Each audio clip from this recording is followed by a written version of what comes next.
kabar? Jumpa lagi di YouTube channel Yohana Febrianti yang pastinya menambah wawasan dan saling berbagi pengetahuan.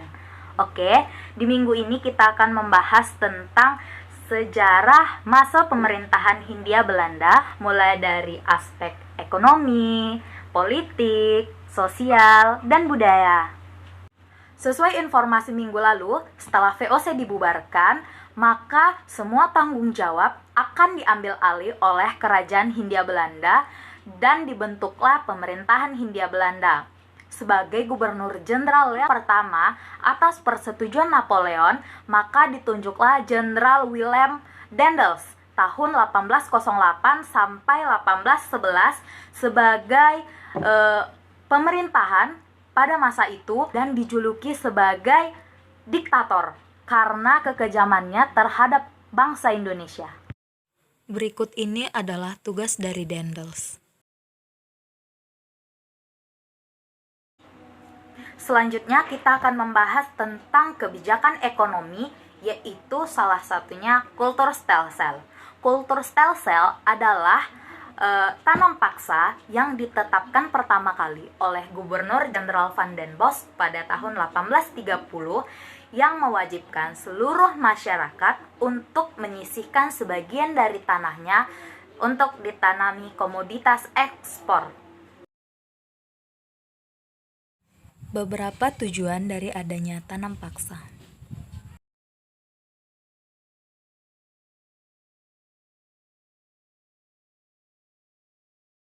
Karena kejamnya peraturan tanam paksa, maka terdapat penentang dari keturunan Belanda yang tidak menyetujui adanya kegiatan tersebut. Yang pertama, ada Edward Does Dekker yang menulis buku berjudul Max Havelaar pada tahun 1860, menceritakan tentang keadaan rakyat saat tanam paksa berlangsung. Yang kedua, ada Baron van Houwel, yaitu seseorang yang menuntut banyak untuk pemberian upah kepada masyarakat pribumi. Berikut ini adalah dampak positif dan dampak negatif tanam paksa bagi masyarakat Indonesia.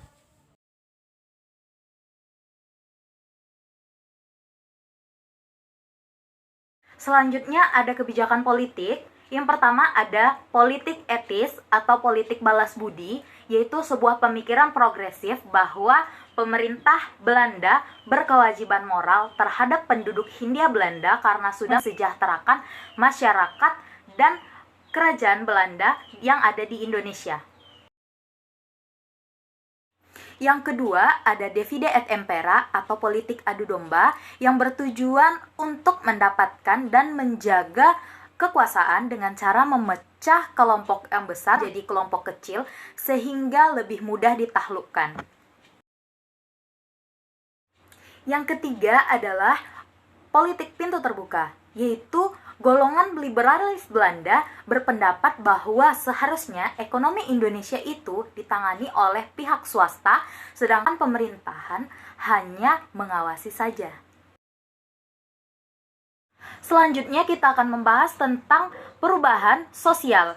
Yang pertama, di Indonesia itu dulunya terdapat 4 golongan.